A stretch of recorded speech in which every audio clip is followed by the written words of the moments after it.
Bom, e o assunto desse episódio é desenvolvimento de liderança.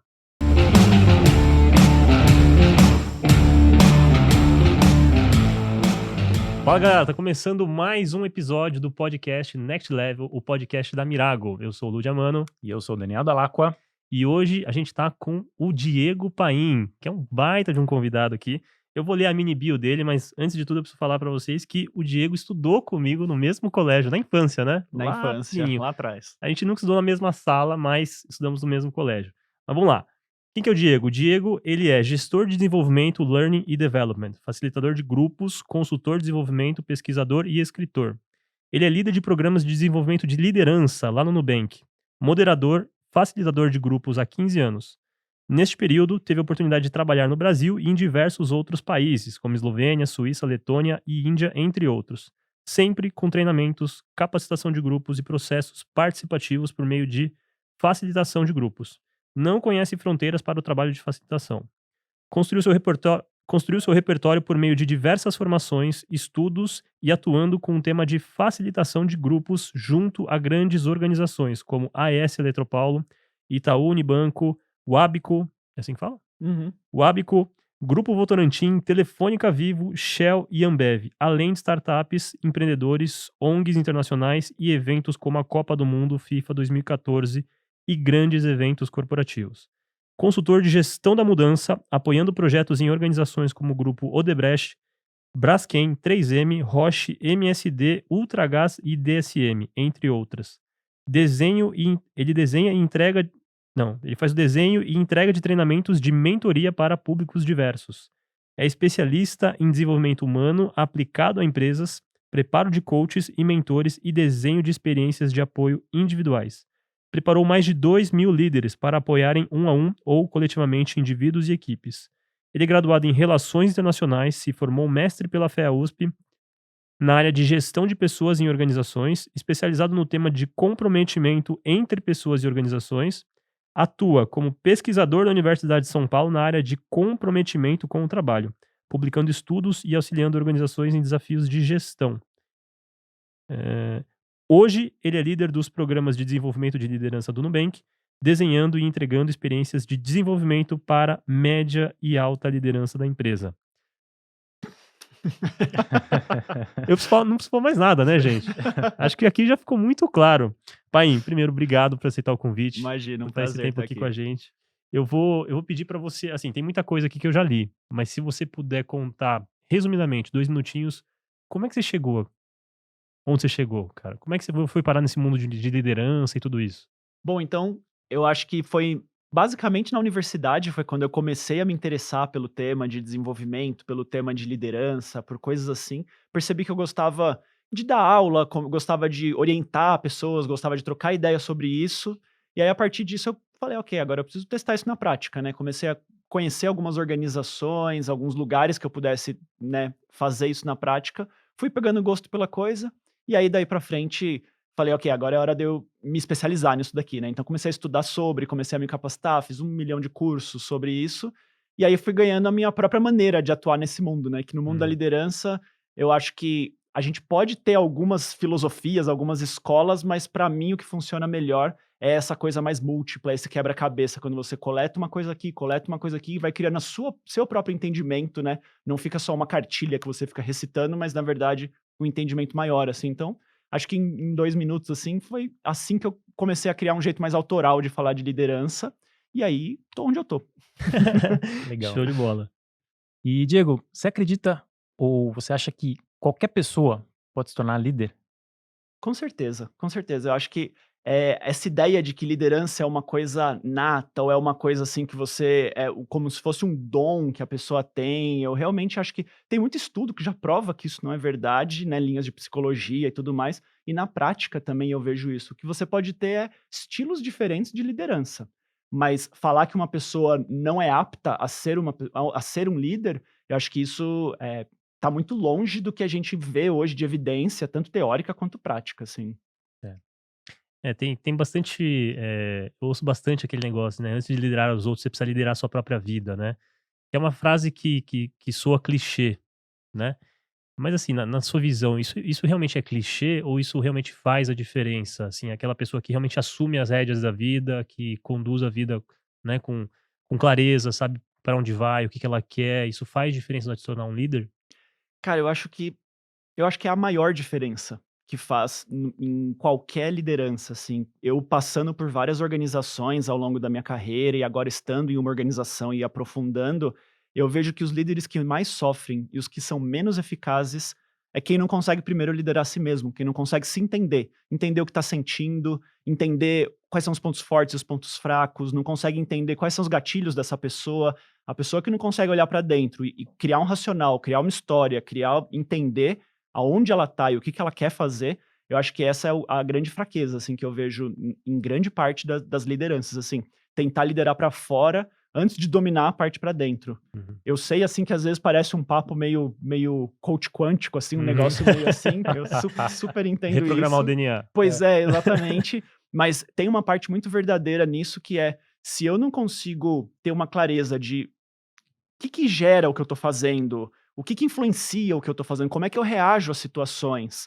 Como é que eu influencio os ambientes? O que acontece quando eu entro no ambiente?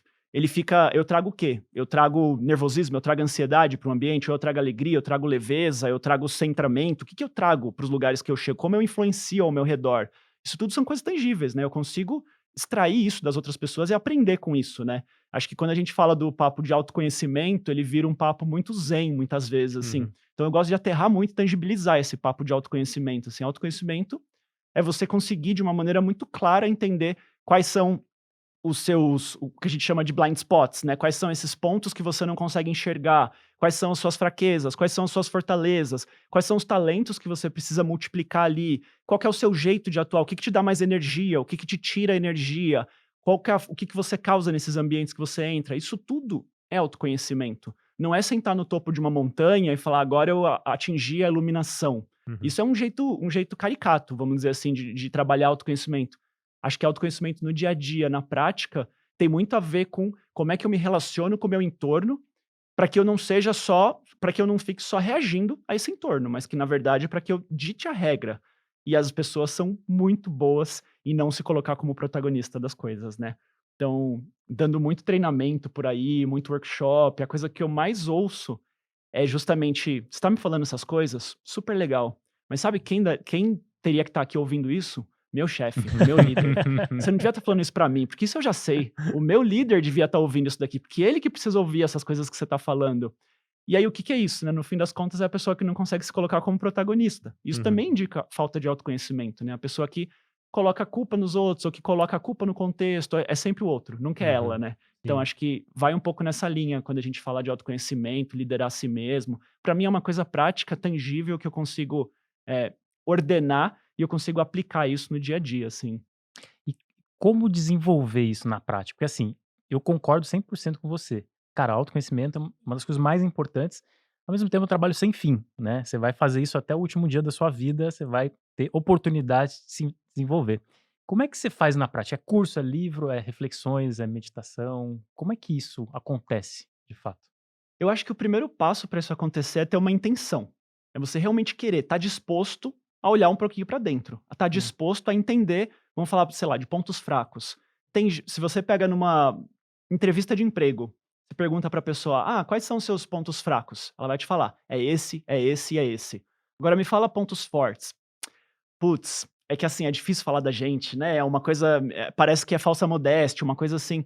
Então as pessoas, na verdade, entender o que você faz de bem, entender o que você faz que ainda dá pra desenvolver, acho que esse é o primeiro passo, assim. Como é que você consegue isso na prática? Recebendo feedback de outras pessoas, perguntando e parando pra ouvir com atenção. Uhum. Às vezes a gente pede feedback para os outros, mas a gente ouve só o que a gente quer Uhum. ouvir. E a gente filtra o Dá uma resto que não é filtrada. conveniente. Então, Sim, assim, a verdade. pessoa que está aberta para conseguir ouvir um feedback e falar: "Me dá um dia para eu processar isso aqui que você está falando, porque eu quero entender como é que isso aqui rebate aqui dentro", né. Então acho que esse é um primeiro passo, né, de você estar disponível para conseguir aplicar esse autoconhecimento. Muito bom, pai. E existe alguma fórmula, modelo, framework que você segue, assim, ou que você instrui as pessoas a seguirem para poder liderar ou não? Cada pessoa vai desenvolver o seu próprio caminho? Como é que funciona isso? Eu acho que existem talentos diferentes que você pode colocar a serviço da liderança. Então, por exemplo, eu não sigo uma cartilha específica, falar o jeito certo de liderar é o jeito colaborativo, ou o jeito certo de liderar é um jeito mais general, mais diretivo e tudo mais. Às vezes um vai funcionar para uma situação e o outro vai funcionar para outra situação. Uhum, Acho que depende muito do que você quer atingir com a liderança que você está exercendo. Acho que eu separaria isso como uma primeira coisa. Um segundo ponto é quando a gente está falando de liderança, se você se agarra muito a um único estilo ou a uma única verdade, essa é a certeza para o fracasso. Se eu come Porque aquilo começa a virar uma cartilha, começa a virar um dogma. Então, uhum, todo a gente coleciona o nosso jeito de liderar muito pelo jeito que a gente foi liderado. Então, os líderes que a gente teve na nossa vida, e aqui eu tô falando desde pai e mãe, ou figura parental, até líder de verdade, ali no trabalho, no ambiente profissional.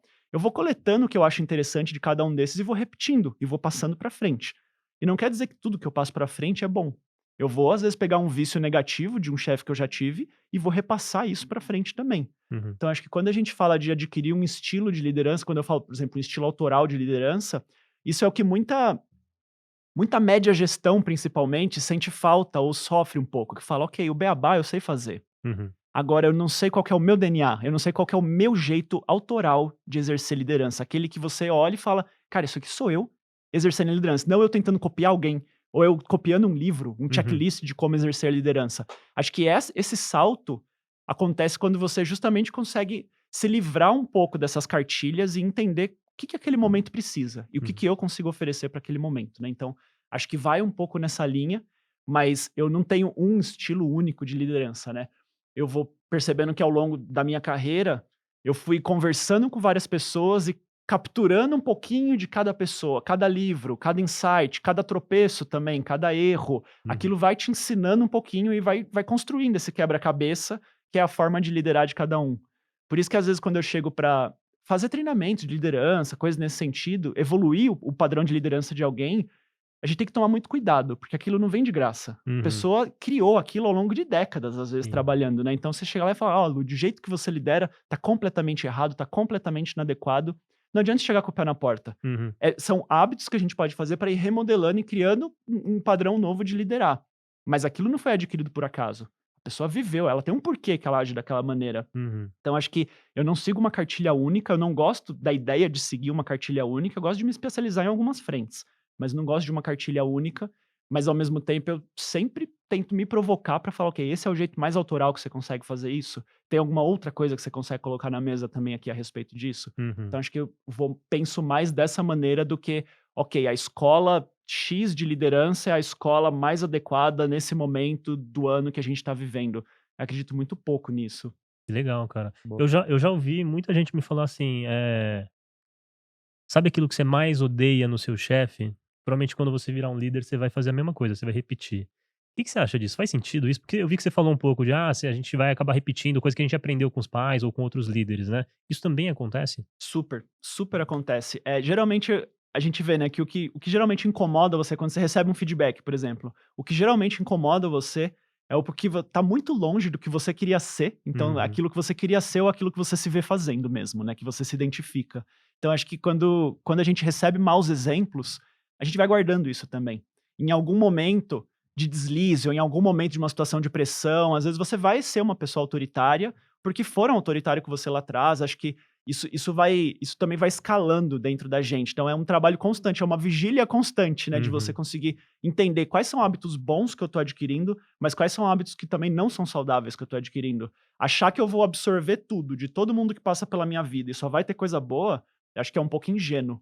Então acho que a gente absorve, pontos negativos? Com certeza a gente absorve. Agora, se eu tô vigilante a isso e se eu tô de fato sempre trabalhando o meu autodesenvolvimento e a minha capacidade de liderar, com certeza eu vou conseguir, tirar aos poucos, eliminar esses pontos negativos e fortalecer, claro, aquilo que eu já sou bom, aquilo que eu já faço bem, né. Acho que eu penso mais por essa linha, até porque senão, se a gente tivesse essa capacidade de filtrar tão bem as coisas, a gente não teria problema nenhum, né, com habilidade nenhuma. A gente Exato. simplesmente olharia e falaria: "Ok, você passou pela minha eu vou pegar isso, isso, isso de você, isso de você". Não funciona assim, não é tão linear, não é tão racional, não é tão Uhum. planejado. A gente o que vai marcando a gente vai levando pra frente. E aquilo tem trauma, tem medo, tem muita insegurança também e tudo mais. E aí a gente vai replicando isso em outros ambientes, né? Então a gente costuma muito falar de crenças limitadoras, né? Quando a gente fala de liderança. Pô, a gente começa a desenvolver crença limitadora com 14 anos de idade, com 10 anos de idade, e daí pra frente a gente vai amarrando essas crenças, né? Então, Uhum. uma pessoa, por exemplo, em liderança, uma das crenças muito fortes que a gente vê é controle. Para eu conseguir ser um bom líder, eu preciso ter tudo no meu controle. Ou então, para eu ser um bom líder, eu preciso ter resposta para todas as perguntas. Porque é isso que um líder faz. Um líder é um cara, é uma pessoa que tem respostas, não é uma pessoa que não sabe das coisas. Eu sou pago para ter respostas. Eu já ouvi isso tanto de Uhum. outras pessoas. E aí a gente tá num ambiente que é tão colaborativo. A gente tá em 2022, a gente tá num ambiente tão colaborativo, a gente tá num ambiente tão diverso, que é muito mais interessante hoje você ter uma boa pergunta para jogar numa mesa e para fazer uma equipe andar com essa pergunta, explorar vários ângulos de uma pergunta, do que eu achar que eu preciso ter resposta para tudo. Essa é uma crença limitadora. Uhum. A crença do controle, a crença de ter resposta, aquela coisa meio super-heróica, assim, que o líder, ele é diferenciado, ele tá num pedestal, ele é o grande timoneiro. Eu acho que essa é uma crença super limitadora e uma visão muito limitada do que a gente consegue fazer enquanto liderança, assim. Vai olhar no mercado, a maioria das lideranças são assim, são Uhum. controladoras, elas são lideranças que se pressionam muito para ter respostas para tudo. Como assim você entra numa reunião e você fala não sei? Que líder que se presta, que vai falar não sei para alguém? Você é pago para ter resposta, você é pago para saber. Uhum. Então, muitas vezes, essas crenças vão meio que amarrando a gente. E a gente não escolhe quais dessas crenças grudam na gente, né? Quais dessas crenças vão ter aderência e quais não vão ter. Então, acho que esse é um outro ponto que a gente sempre tem que estar constantemente revisitando as nossas crenças limitadoras para entender se já é hora da gente se livrar delas e entender quais são esses pontos cegos que a gente tem no nosso modelo de liderança, né? De novo, muito autoconhecimento, né? De olhar pra dentro e entender tudo isso, né? Total, total. E acho que, de novo, né, não é o autoconhecimento abstrato, mas é o autoconhecimento meio como se fosse um Com engenheiro. intencionalidade. Exatamente. É olhar a experiência, que caiu, levanta, entende por que caiu, pega o feedback por que você caiu, aprende com isso, se dá um tempo para absorver, também se respeita, não adianta Digerir. sair também, digere isso e faz diferente numa V2. É um jeito bem engenheiro, assim, quebrou, vamos entender por que quebrou e vamos consertar, e vamos seguir adiante. Acho que eu entendo o autoconhecimento muito mais dessa forma, assim, e acho que não dá para você desenvolver habilidades sem você ter esse autoconhecimento muito forte, né, e a vida às vezes te dá oportunidades maravilhosas de você não é tão linear quanto a gente acha, isso acho que essa é a grande pegada, né, quando a gente fala de liderança, porque você não sabe o que vai acontecer num dia de trabalho, a gente deve ter controle de 20%, 30%, o resto são coisas que acontecem no nosso dia a dia, e na vida pessoal e profissional. Às vezes a pessoa se torna, por exemplo, um pai ou uma mãe, e ela vai adquirir umas certas habilidades. Tô falando de empatia, tolerância, agilidade, um monte de habilidade que ela vai aprender naquela experiência, que ela nem imagina que ela ia aprender. E onde ela vai depositar isso? No ambiente profissional também, né, essas barreiras, elas Sem são dúvida. invisíveis. Uhum. Então, acho que das 2 formas, o autoconhecimento, né, a capacidade de aprender em qualquer lugar, eu acho que isso é uma chave. Quando a gente entende que qualquer experiência pode ser uma experiência de aprendizado, até aquelas que doem muito na gente, eu acho que isso coloca a gente numa posição de aprendiz. E autoconhecimento pressupõe estar numa posição de aprendiz. Então, se olhar como alguém que não está completo, Uhum. né? Eu gosto muito do Cortella, quando ele fala que a gente não nasce pronto e vai se gastando. A gente nasce não pronto e vai se criando. Então é isso, é o aprendizado contínuo a vida toda, né? Aquele tal do lifelong learner que a gente fala tanto e lê tanto Uhum. por aí nos slides legais. Eu acho que é isso um pouco na Muito prática bom. também. Gostei muito dessa abordagem mais prática para o autoconhecimento, né? Mais engenheiro, como você colocou, porque às vezes a gente fala e parece um papo muito filosófico, um negócio, né? Muito longe, assim, e essa abordagem bem interessante. Agora, Diego, eu queria saber de você quais são alguns dos principais desafios que você vê no seu dia a dia, né? Desenvolvendo lideranças, que as pessoas passam, que os profissionais enfrentam quando realmente querem assumir cargos, né, de liderança e precisam se desenvolver nesse sentido. Eu acho que um dos principais que eu vejo para exercer liderança é ficar preso somente em competência técnica. Isso Hum, acontece muito, principalmente em lideranças mais júniores, em lideranças que estão começando, tá. porque aonde que está o seu domínio? É na liderança técnica. Como é que você cresce na carreira quando você começa? Ficando extremamente bom naquilo que você faz, Hard tecnicamente. skills. Exatamente. Então a pessoa vai se apoiando, ela vai ficando melhor naquilo, ela vai ganhando confiança, ela vai entregando mais, claro, claro, e ela vai começando a crescer na carreira. Chega um momento que para eu gerir outras pessoas, o dia tem 24 horas para todo mundo. Eu não vou conseguir exercer o mesmo tom de liderança técnica. Eu vou ter que, em algum momento, soltar aquilo. Eu vou ter que, em algum momento, confiar em alguém. Eu vou ter que, em algum momento, olhar para um trabalho que não está do jeito que eu faria e falar: tá tudo bem, porque você é diferente e você faz de uma outra maneira. Eu preciso respirar fundo e isso tem que estar tudo bem. Uhum. Porque se eu não consigo dar essa desamarrada, né, esse jeito de perder a sensação de controle, eu acho que essa é uma das grandes travas que a gente tem quando a gente vai olhar para por que, que os líderes falham, né? Uma das razões é isso, é ter uma sensação constante e alucinante de que eu preciso controlar tudo. E segundo, de que as coisas precisam sair do jeito que eu faria elas. E aí já tem um ego ali gigantesco, né, cruzando tudo isso, porque o jeito que eu faço é o jeito melhor. Uhum. Eu já ouvi de muita liderança, quando você vai fazer diagnóstico de equipe, qual que é o problema da sua equipe? E a pessoa virar pra mim, pessoa sênior, assim, virar pra mim e falar: "O problema é que não tem 5 pessoas que nem eu nessa equipe. Senão a gente não teria problema nenhum". Eu já ouvi isso de muitas pessoas, isso as que me falaram, imagina as que imaginaram isso, mas não falaram, né, as que Sim. pensam, mas não falam.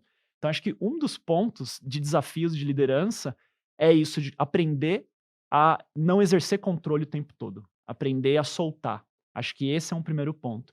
Um segundo ponto é não se apaixonar só pela sua habilidade técnica. O que exige de você em termos de liderança é ser um facilitador, é ser um possibilitador, é ser ajudar a sua equipe a tirar os problemas da frente dela para que ela consiga evoluir. Uhum. Você sai da linha de frente e vai para uma posição em que o seu papel é de facilitar o desenvolvimento e a entrega de quem está abaixo de você. Aí você consegue multiplicar a sua influência dentro da organização.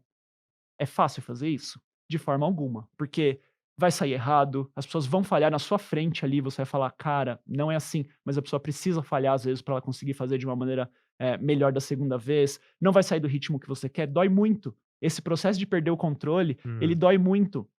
Então acho que esse é um segundo ponto, quem está muito apaixonado por habilidade técnica, vai virar um ótimo guia, um ótimo mentor de pessoas técnicas, e isso vai acontecer, ou então vai trilhar uma carreira de especialista, e tá tudo bem também, não Uhum. tem certo e errado.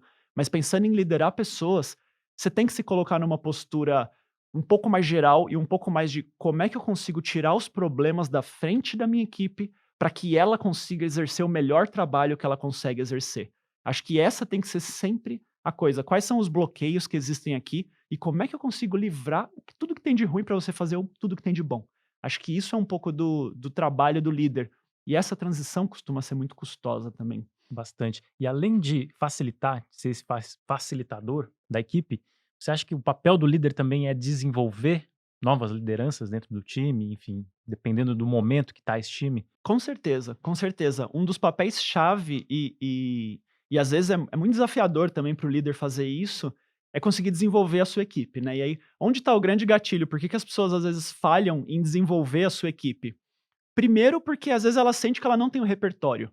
Então a pessoa fala: "Não, eu não tenho que ensinar. Então o trabalho é o trabalho. Como assim eu vou te ensinar alguma coisa?". Então tem muita liderança que está nesse espectro, né, de faltar um pouco de confiança, de faltar um pouco de atitude mesmo, de se colocar numa posição em que você consegue ensinar alguma coisa.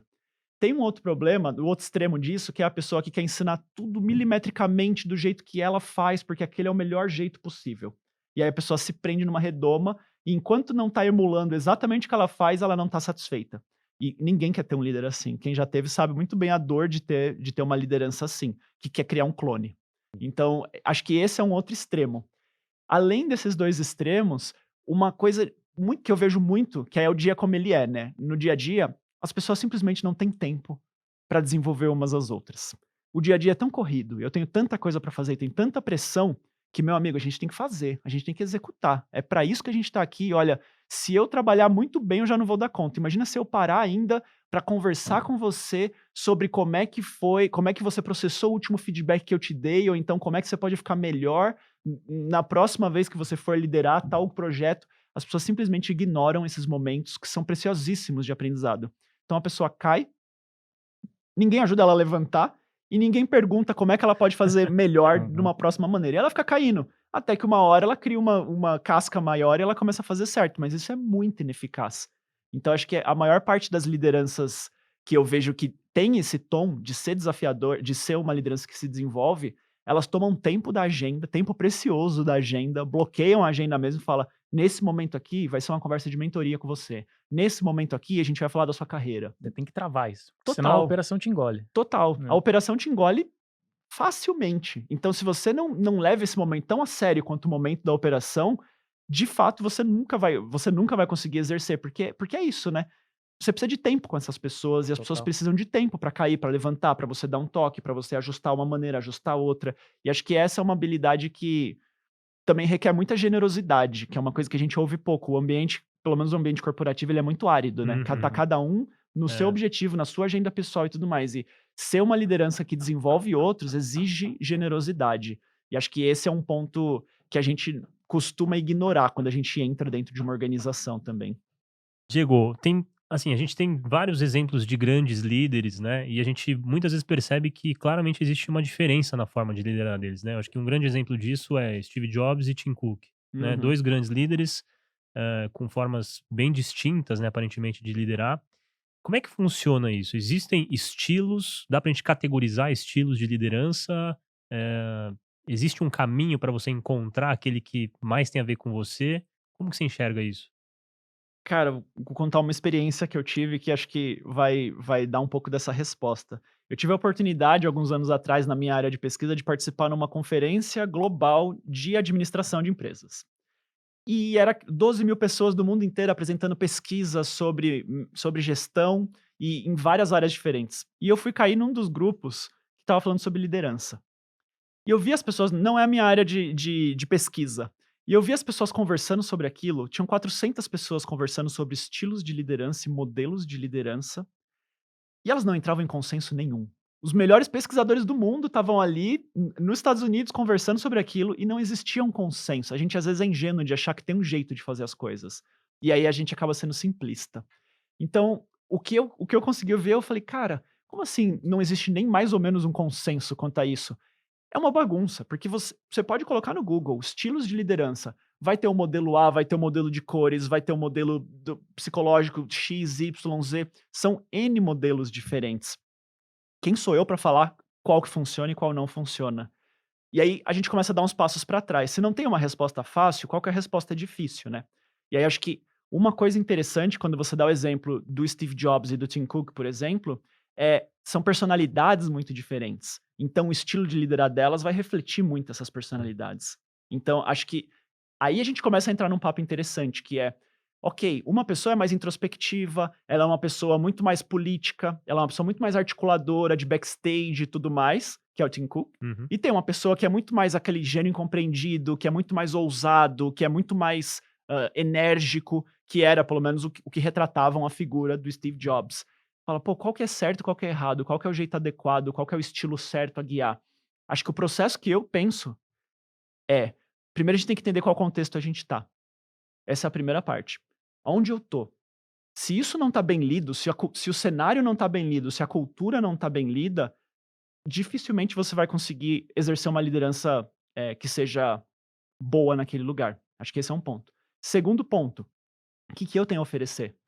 Adianta eu tentar ser um líder super colaborativo, um líder super, diplomático, se isso não faz parte das minhas habilidades, se eu tô forçando a barra, se eu tô fingindo aquilo, Uhum, eu uhum, consigo fingir 3 meses, depois disso eu não consigo mais fingir, isso já é provado por estudo. Então, uhum, assim, primeiro passo, que contexto que eu tô. Segundo passo, o que que eu consigo oferecer para a mesa, aí vem o autoconhecimento, que talento que eu tenho, qual que é o meu jeitão natural de fazer as coisas, aquilo que desde de criança eu já naturalmente sou reconhecido por aquilo, aquilo que eu tenho mais aptidão que os outros, aquele jeito. E é fácil de você descobrir isso. Pergunta para 5 pessoas que convivem com você, no trabalho ou na vida pessoal. Me fala quais são meus 3 maiores talentos. Você vai ver que vai ter uma convergência. uhum, Muito provavelmente isso tem a ver com o que você já traz de fábrica, com aquilo que já é mais apto para você. Como é que aquilo vai casar com o ambiente que você precisa? E uhum. aí você começa a modelar o seu jeito de liderança, mas vai ser um jeito autêntico. Você não vai tentar copiar o Steve Jobs. Porque uma coisa que para mim às vezes fica muito claro é o endeusamento dessas narrativas, desses Sim. grandes heróis que a gente tem hoje em termos de liderança. Uhum. Então você fala, poxa, eu vou ler a biografia do Elon Musk, e aí eu vou ler a do Steve Jobs, aí eu vou aprender a ser um bom líder.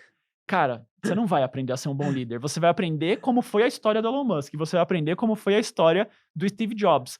Agora, meu amigo, você não tá nem perto dos contextos que eles tiveram, ou das oportunidades ou não oportunidades que eles tiveram, ou do perfil que eles são. Eu vejo muita gente tentando copiar, e É, eu acho isso tão ingênuo, mas tão ingênuo, porque a pessoa quer dar uma de Steve Jobs. E aí ela porque parece legal, né? Vamos sim. admitir, parece legal Sim, você falar, sim. pô, A narrativa é bacana. exato, ela é muito tentadora, essa narrativa. E a gente fica se espelhando, pode ser até motivacional, pode ser até inspiracional. Posso abrir um vídeo no YouTube de colocar o Steve Jobs ali dando uma palestra? Eu acho massa, às vezes eu faço isso, mas é um pico de motivação que vai e vem, assim. Eu não vou modelar a minha forma de liderar a partir Sim. disso, senão fica uma liderança oca. Uhum. Então acho que o que eu faria pensando em estilos de liderança, o que eu costumo fazer e orientar é, entende qual que é o contexto que você tá, o que que aquele contexto pede, entende o que que você consegue oferecer, faz um casamento disso e entende qual que vai ser o seu estilo aqui. Você pode até puxar um pouco mais para a direita, um pouco mais para a esquerda. Se eu sou uma pessoa carismática, eu posso até, às vezes, apertar um pouquinho mais, exercer um pouco mais intencionalmente esse carisma, ou às vezes dar uma segurada no meu carisma, porque eu estou num ambiente muito mais low profile, mas eu tenho aquilo, e eu sei que eu tenho aquilo. Agora a questão é como é que eu educo aquilo ali que eu tenho. Uhum. Às vezes a pessoa vai atrás da fórmula mágica, né, e acho que isso é o que mais dói quando eu vejo pessoas genuinamente interessadas em desenvolver liderança, não para postar coisa bonita no LinkedIn, mas realmente elas querem desenvolver liderança, mas elas tentam achar o atalho. Elas tentam achar aquele caminho mais simples. Olha aqui as 7 formas de você ser um bom líder, ou as 15 habilidades do futuro e tudo mais. Eu acho importante essas coisas, mas eu acho que antes disso tem todo um trabalho de você entender qual que é a sua forma de liderar, que contexto que você tá, e receber muito feedback sobre isso, e ir melhorando, e talhando aquilo, para Uhum. conseguir exercer uma liderança de uma maneira prática. Então é menos parecer o Steve Jobs ou querer imitar o Steve Jobs e muito mais tentar entender que contexto que eu tenho para talvez exercer um pouco das coisas que essa pessoa fazia, assim, sabe.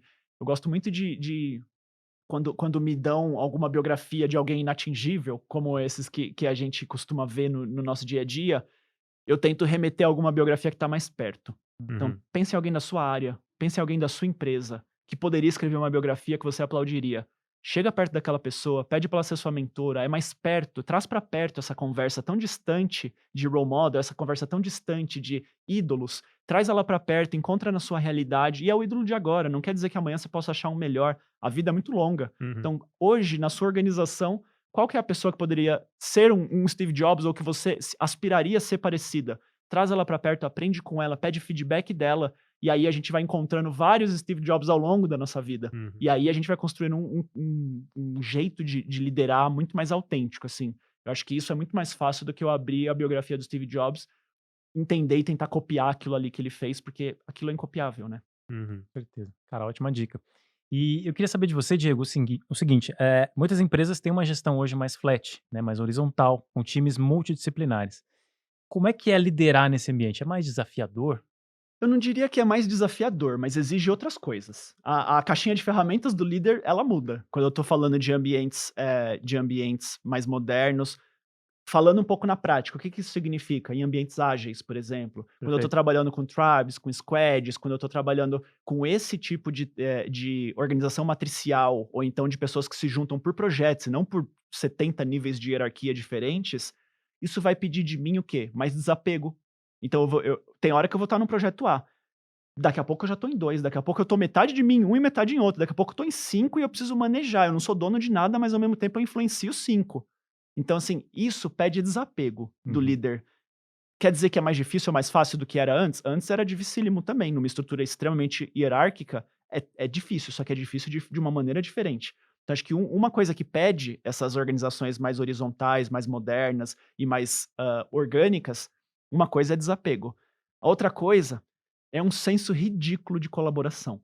É um senso é uma não tem como você trabalhar numa organização horizontal se você não quer colaborar. E aqui a gente pode até dizer que a gente quer, mas querer de verdade colaborar, porque no Uhum. discurso todo mundo quer colaborar, Sim, todo mundo é um bom jogador de equipe no discurso. Sim. Na prática, quando você está sob pressão, será que você não puxa tudo para você e vai fazer por conta? Então acho que quando a gente trabalha em organizações mais horizontais, eu preciso colaborar de fato. Eu preciso entender que às vezes o resultado final não vai depender de mim até a página 2. Eu vou trabalhar 20% desse projeto, o resto tá com outras pessoas, tá na mão de outras pessoas. Então esse senso de que eu não vou conquistar nada sozinho aqui dentro. Esse projeto vai ter vários nomes no fim. Ele Uhum. vai ser apresentado por várias pessoas. E eu tenho que estar tudo bem com isso. Isso tem que estar tudo bem. Se isso me incomoda de alguma maneira, eu vou sofrer muito em organizações mais horizontais. Acho que uma terceira coisa que o ambiente mais horizontal pede é agilidade. Esse tempo para perfeccionismo, para você ser preciosista, para você olhar e falar: "Não tá do meu jeito ainda, me dá uma madrugada que eu vou deixar do meu jeito". Você morre, você tem um Sim, burnout se sim. você age dessa maneira em uma organização horizontal, porque nunca vai ter só a sua impressão digital ali naquele projeto e não tem nem tempo para você conseguir imprimir uma coisa perfeita. Até lá no Nubank a gente fala muito sobre isso, que é: se você me entrega uma coisa que tá perfeita demais, você perdeu tempo.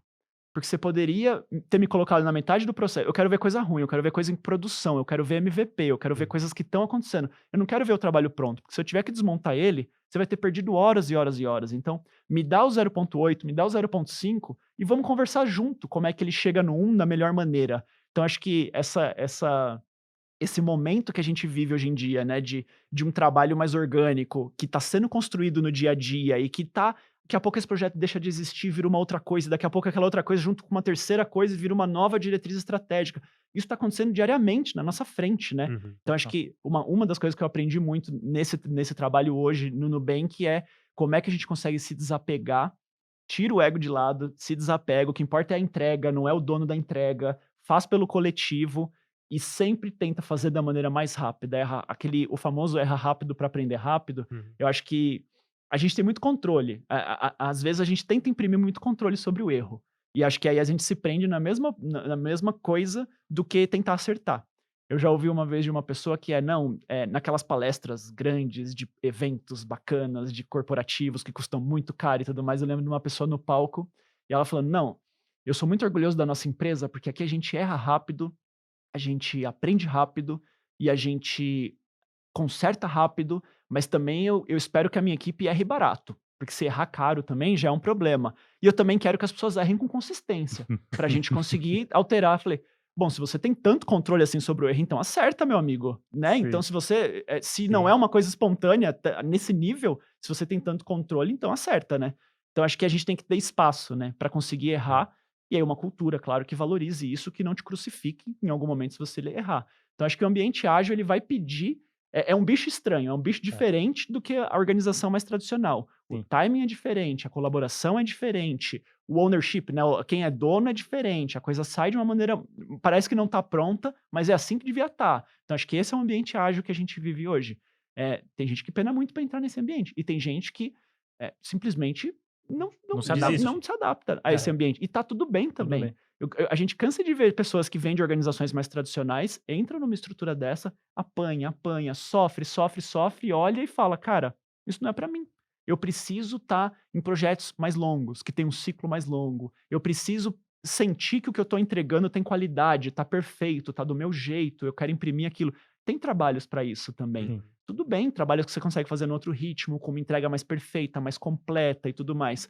Agora você precisa entender, por isso quando eu falo de ler o contexto, é isso. Será que eu estou numa organização só sofrendo e tentando estabelecer um estilo que não é meu? Ou será que eu estou realmente encaixado, né, numa organização em que eu consigo mostrar o meu talento e eu consigo ser eficaz, né, Uhum. na forma que eu faço isso? Boa. Boa. Diego, para quem tá querendo se aprofundar no tema, entender mais sobre liderança, você tem alguma indicação, cara, de livro, de documentário, de podcast, de sei lá, de pessoas para seguir? Cara, tem algumas que eu acho que fazem bastante sentido, assim. Um blog que eu gosto bastante, tem um professor que chama Scott Galloway. Ele tem um blog que chama No Mercy, No Malice, uma coisa assim. Infelizmente é só em inglês, mas Uhum, com o Google Tradutor ali a gente consegue acessar em qualquer língua. Eu acho que mostra uma visão legal de mercado, uma visão legal, aquela visão bem americana, uhum, pragmática, de uma maneira mais direta ao ponto, assim. uhum, Tem um outro livro que eu gosto bastante, para mim, me ajudou bastante a entender essa organização ágil, essa forma de trabalhar e tudo mais, que chama, acho que é A Era da Organização Caótica, que é do Dee Hock. O Dee Hock foi o fundador da Visa, foi um dos CEOs da Visa, há algum tempo durante a década de 90, mas ele conta a experiência de como a Visa criou, e a Visa foi criada em um ambiente que ele era totalmente não hierárquico, e como aquilo foi acontecendo, sabe? Então, Uhum. esse desprendimento, navegar num ambiente de caos, lidar com mudanças e tudo mais, é algo que ele aborda bastante também. Eu adoro esse livro, acho que ele é um livro que, se você é gestor hoje em dia, ou gestora, super importante de ler, que é a Era da Organização Caótica, alguma coisa assim. Acho que essa é uma outra dica que eu deixo aqui, com uma de blog mais atual, uma de livro de alguns anos atrás. Acho que por ali a gente já começa a entender. E aí, processos de autoconhecimento, né? Acho que nesses processos que a gente falou, né, no começo, de autoconhecimento, entender o que funciona para você. Tem pessoas que vai ser, sei lá, meditação, alguma coisa nessa linha. Tem gente que vai precisar de uma coisa um pouco mais prática.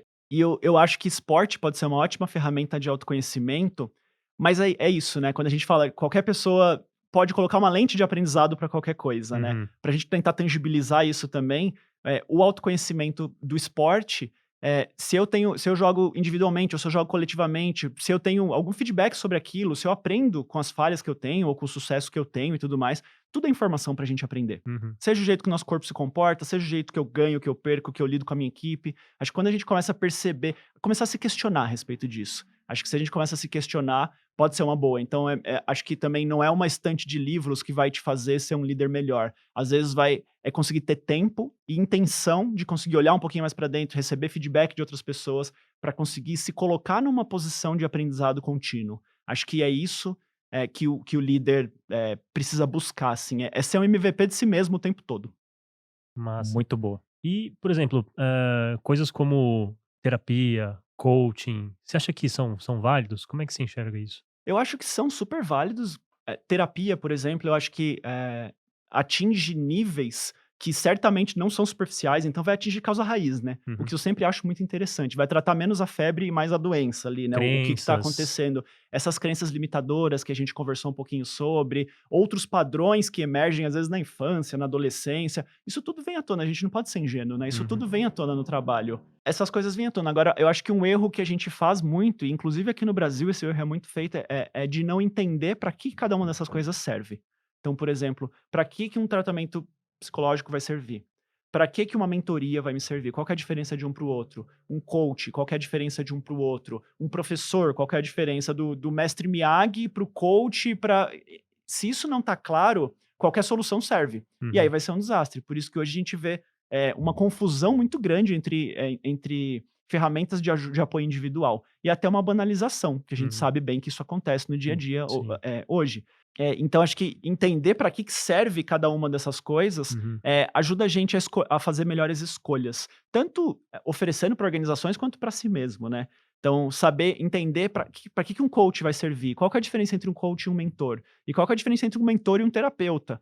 Entender isso e pesquisar sobre isso eu acho importante antes de sair abraçando qualquer causa e qualquer solução de uma maneira ingênua, ou então colocando todas as suas fichas num processo só. Eu sou fã de processo, eu preciso ter opções. Eu já sei isso sobre mim, eu Uhum. fico muito mais confortável quando eu tenho opções. Eu não vou me apoiar em um processo só de desenvolvimento e garantir e falar: todas as minhas fichas estão aqui. Então, eu tenho um mentor na minha organização, mas eu também tenho um coach na minha. Essas não são coisas excludentes. Uhum. Assim como eu tenho um aconselhador e assim como eu aconselho também. Então, eu tenho várias opções. Eu falo: bom, ok, alguma vai servir mais para o momento certo, outra para outro. E acho que Uhum. esse é um segundo ponto, né? A gente não vai usar a mesma solução para sempre, porque a gente está em constante evolução. Talvez agora o que você precisa é de um coach, porque você precisa entrar num processo de reflexão muito mais poderoso. Daqui a pouco não vai ser mais isso que você vai precisar. Você vai precisar de um mentor, porque o que você quer é fazer uma melhor leitura de cenário e ter mais referências para um próximo passo profissional.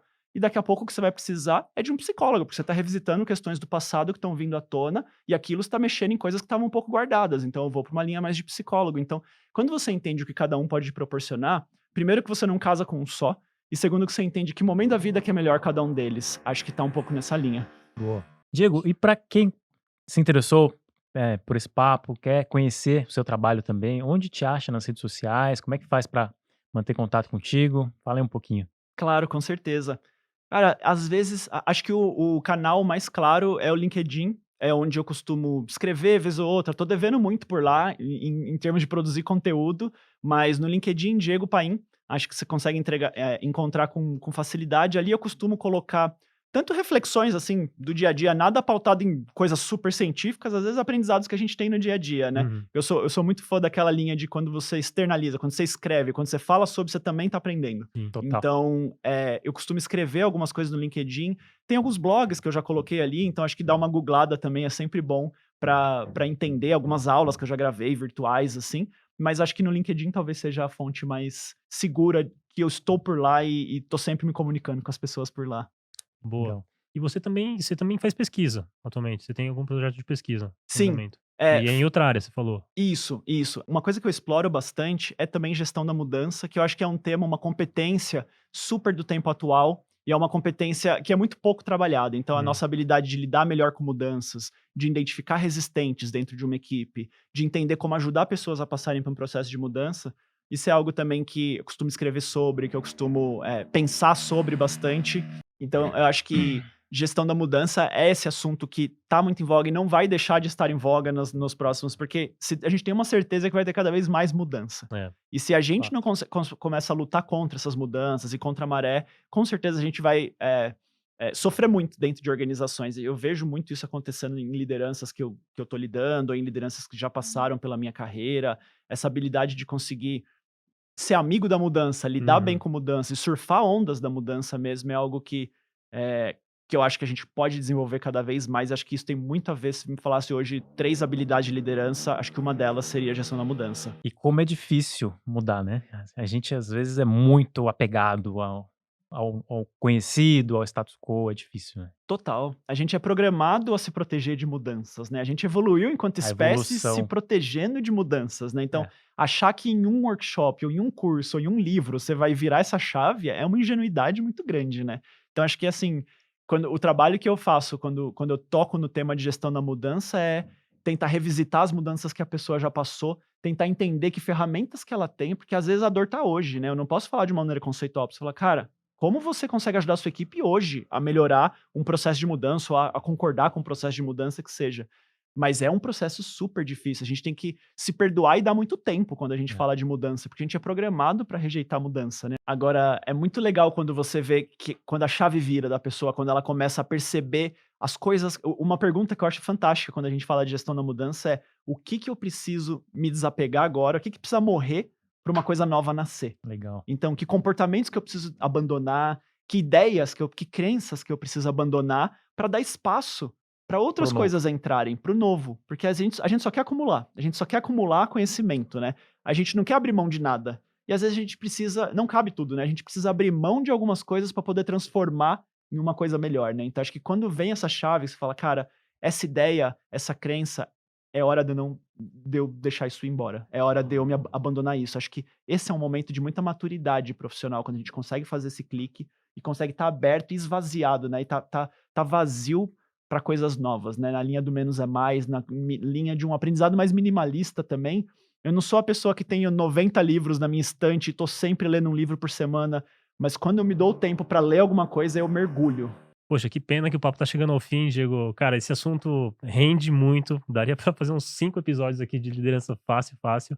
Mas eu queria de novo agradecer a sua presença aqui, cara, por ter topado e aceitado o convite. Imagina, foi um prazer. Eu amo falar sobre esse assunto, então por mim podia ter 50 episódios sobre isso. Show. Quem sabe futuramente, né? É, quem sabe? Vamos A gente fazer faz mais. mais episódios aí. Bom, galera, a gente tá chegando na reta final. Obrigado pra você que tá acompanhando a gente até aqui, seja por vídeo ou seja por áudio. Se você curtiu esse episódio, esse conteúdo, deixa aí seu like no vídeo, aproveita e se inscreve no canal também. E eu faço um convite pra você ir lá conhecer o site da Mirago, se ainda não conhece, entra lá, mirago.com.br. Para você que é um profissional, tá pensando em desenvolver sua carreira, se especializar em marketing digital, vai lá, tem muita coisa bacana, vários cursos ali para você se aprofundar. Beleza? A gente vai ficando por aqui, a gente se vê então num próximo episódio. Valeu, galera! Tchau, tchau.